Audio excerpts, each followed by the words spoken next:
There are two ways to view the stars, as they really are and as we might wish them to be. These are the Pleiades, a group of young stars astronomers recognize as leaving their stellar nurseries of gas and dust.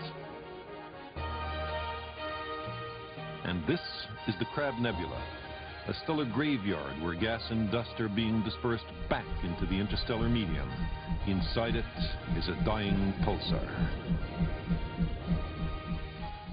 Both the Pleiades and the Crab Nebula are in a constellation that astrologers long ago named Taurus the Bull. They imagined it to influence our daily lives. Astronomers say that the planet Saturn is an immense globe of hydrogen and helium, encircled by a ring of snowballs 50,000 kilometers wide, and that Jupiter's great red spot is a giant storm raging for perhaps 1 million years. But the astrologers see the planets as affecting human character and fate. Jupiter represents a regal bearing and a gentle disposition, and Saturn, the gravedigger, fosters, they say, mistrust, suspicion, and evil. To the astronomers, Mars is a place as real as the Earth, a world awaiting exploration. But the astrologers see Mars as a warrior, the instigator of quarrels, violence, and destruction.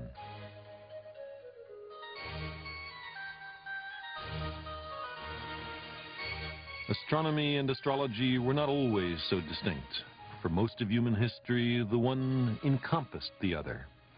But there came a time when astronomy escaped from the confines of astrology. The two traditions began to diverge in the life and mind of Johannes Kepler. It was he who demystified the heavens by discovering that a physical force lay behind the motions of the planets. He was the first astrophysicist and the last scientific astrologer. The intellectual foundations of astrology were swept away 300 years ago, and yet astrology is still taken seriously by a great many people. Have you ever noticed how easy it is to find a magazine on astrology? Virtually every newspaper in America has a daily column on astrology. Almost none of them have even a weekly column on astronomy.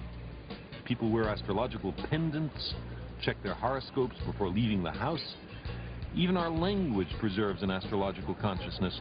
For example, take the word disaster. It comes from the Greek for bad star. The Italians once believed that disease was caused by the influence of the stars. It's the origin of our word influenza. The zodiacal signs used by astrologers even ornament this statue of Prometheus in New York City. Prometheus, who stole fire from the gods.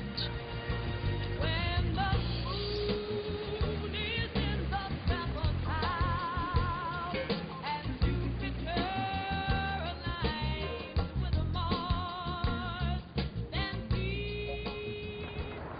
What is all this astrology business? Fundamentally, it's the contention that which constellations the planets are in at the moment of your birth profoundly influences your future. A few thousand years ago, the idea developed that the motions of the planets determine the fates of kings, dynasties, empires. Astrologers studied the motions of the planets and asked themselves what had happened last time that, say, Venus was rising in the constellation of the Goat. Maybe something similar would happen this time as well. It was a subtle and risky business. Astrologers became employed only by the state. In many countries, it became a capital offense for anyone but the official astrologer to read the portents in the skies. Why? because a good way to overthrow a regime was to predict its downfall. Chinese court astrologers who made inaccurate predictions were executed. Others simply doctored the records so that afterwards they were in perfect conformity with events. Astrology developed into a strange discipline, a mixture of careful observations, mathematics, and record keeping with fuzzy thinking and pious fraud. Nevertheless, astrology survived and flourished. Why? Because it seems to lend a cosmic significance to the routine of our daily lives. It pretends to satisfy our longing to feel personally connected with the universe. Astrology suggests a dangerous fatalism. If our lives are controlled by a set of traffic signals in the sky, why try to change anything?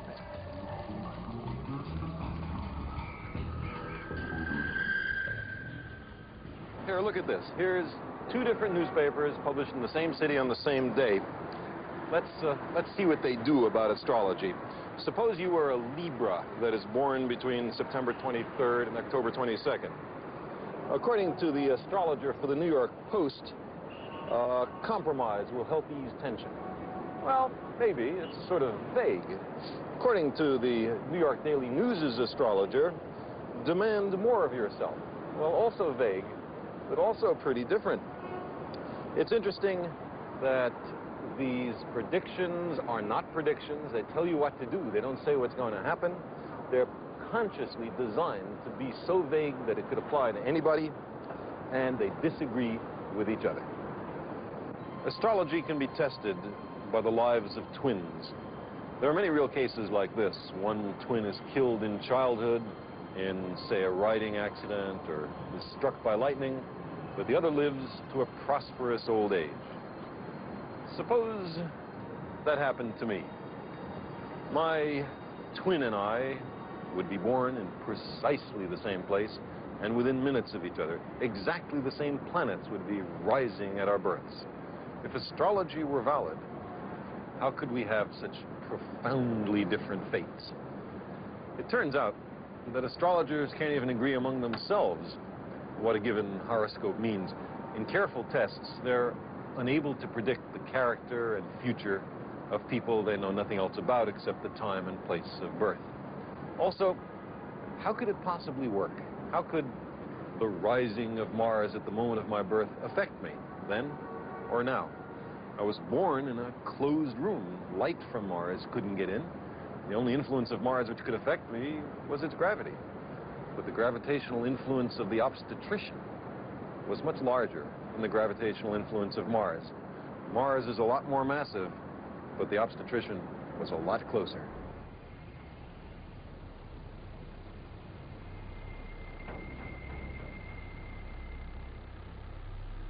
The desire to be connected with the cosmos reflects a profound reality. We are connected, not in the trivial ways that the pseudoscience of astrology promises, but in the deepest ways.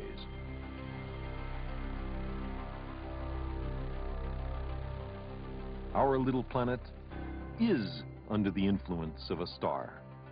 The sun warms us, it drives the weather, it sustains all living things.